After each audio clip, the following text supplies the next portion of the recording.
for years around the Bahia board table, and it never really got anywhere. And 3 years ago, we had a session here, and it was about, can we build a Vancouver Island brand, and would it work? And what we got from that session was, yes, it's a great idea. Let's move forward on it, but let's focus it in one area. So one task. So we focused on the food industry, right? And specifically in the grocery chains. We wanted to test whether the development and use of an island brand would increase consumption of island products. So basically we put a bunch of the right people in a room together, retailers, producers, and processors, and we outlined the problem, discussed a route forward, and came up with a 6-month test case so that we could show some empirical data and proof that an island brand would increase sales and help the economy. So another part of the strategy behind this was that the 4 partners were chosen because all of them are great supporters of local and of island products and produce. But at the same time, it's also a place where people go for bigger ticket items, national branding, international branding. So it's not necessarily a first point of contact for a local product. If it's there, it might be an option for you. But integrating this program into these 4 major grocery leaders was a big part of launching this thing off too. And that meant buying advertising and conducting a social media campaign. So that involved helping conventional media understand a little bit better that they are actually stakeholders in our economy. They have a role, of course, in presenting news in a balanced and unbiased way, and they have a responsibility to accept advertising from merchants and people in the community that want to advertise their business. But at the same time, they are a stakeholder in the economy because they have the option of promoting programs like this that can raise the entire economy, which benefits everyone, including them. So they saw the value in supporting it for that reason. Well, at first I was stunned because when you're always asked to sit in with your grocery competitors on a project, you think, do I?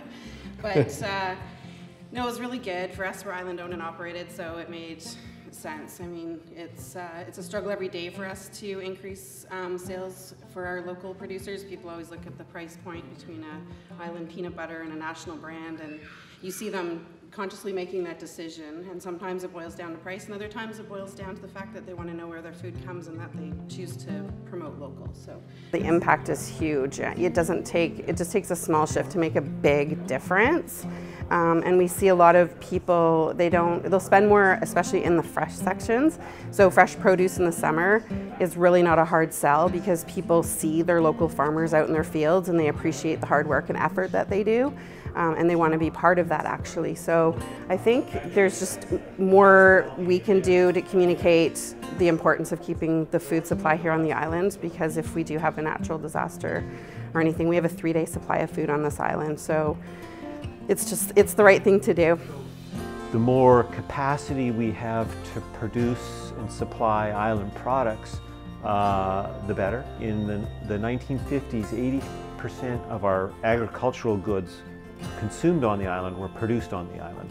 And today, it's about 10%. So we need to stop that trend. We need to start producing and consuming our own goods. And it's not only good for, the economy, but it's good for our safety and well-being as well. I really believe that you should be buying food that is produced on Vancouver Island because it's where I live. So I feel that there are huge health benefits for that. To be eating food that's grown in the soil that you live on is such a big deal to me. And that's the pickup we've gotten from our island audience, basically, is they feel the same way. So for them to be able to actually understand that this head of lettuce is being grown on the island versus shipped in from California, that's really helped drive their choice of whether they're going to buy it or not. So in that sense, the program has been hugely successful, and from a consumer, it's been wonderful because people love to buy local. We've learned that, right? It's been conclusively proven that people will choose local. So that's why the lift came in the stores. All the media that was pushed out to get people to identify with the brand was one thing, but the actual call to action, the emotional choice, was made in the store by the consumers. The customer feedback has been incredible as well. I mean, like I said, we're an island company. People love that fact, and the increase from Country Grocer alone has been over 45% with this initiative. So it's been outstanding. I think it's great. I do everything I can to support local business, and knowing that you're getting something that's growing here on the island or from here on the island, it's wonderful.